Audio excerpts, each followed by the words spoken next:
Hello বন্ধুরা, তোমরা সবাই কেমন আছো? আজকে দুপুরে নিয়ে চলে এলাম ইলিশ ভাপা। তাই কি কি দিয়ে বানাচ্ছি একটু দেখে নাও। আমরা কেটে নিয়েছি, কেটে লবণ দিয়ে দিয়েছি, এইবার লেবু দিয়ে দিলাম,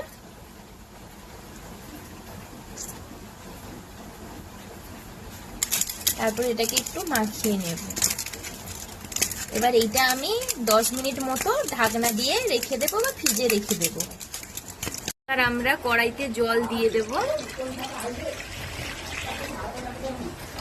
আমরা জল দিয়ে দিয়েছি, এবার জলটা গরম হোক, আমি মশলাটা রেডি করে নিই। কৌটোতে আমি সর্ষে বাটাটা দিয়ে দেব।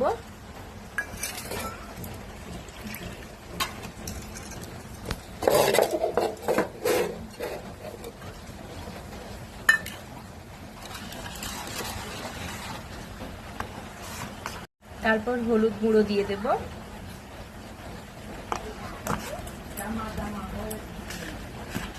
তারপর লবণ দিয়ে দেব, কারণ মাছে লবণ আছে, এখানে অল্প দিলে হবে। সর্ষের তেল দিচ্ছি, সর্ষের তেলটা একটু বেশি লাগবে, ঠিক আছে। এইবার গোলমরিচ দিয়ে দিলাম, ঝালটা একটু, সর্ষে ভাপাতে একটু ঝাল ঝাল খাবো।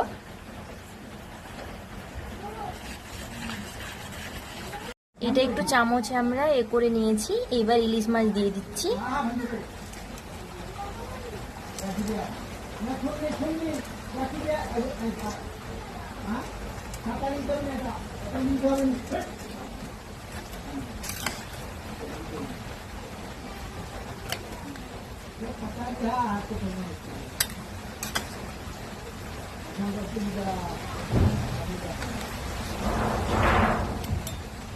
বৃষ্টিও হচ্ছে প্রচুর, হাওয়াও দিচ্ছে প্রচুর, আর 2-3 দিন ধরে শুধুই বৃষ্টি হয়ে যাচ্ছে।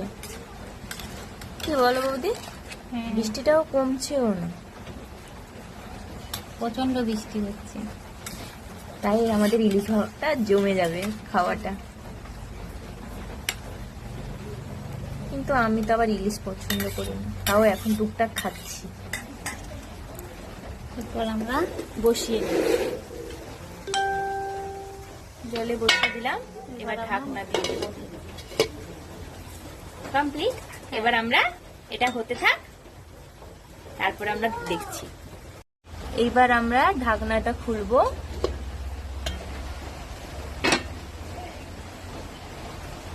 এখনো কিছু হয়নি, ঠিক আছে, আবার ঢাকনা দিয়ে দেবো। তাও আমরা একটু দেখে নেই, একটু এইভাবে নাড়িয়ে নেব।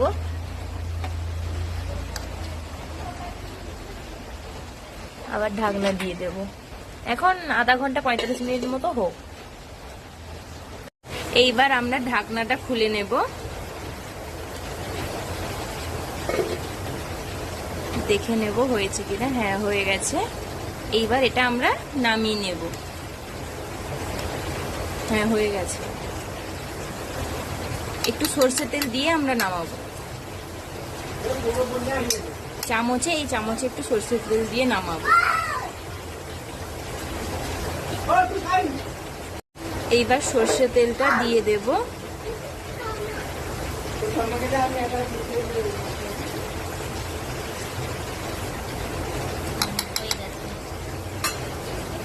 এইবার নামিয়ে নিচ্ছি। এই তো ইলিশ ভাপা কমপ্লিট। এবার তোমাদের কেমন লাগছে কমেন্ট করে জানাও। আর নিত্য নতুন কিছু যদি রেসিপি চাও তাহলে অবশ্যই তোমরা কমেন্ট করবে, এবং like, comment, share. Tata, by.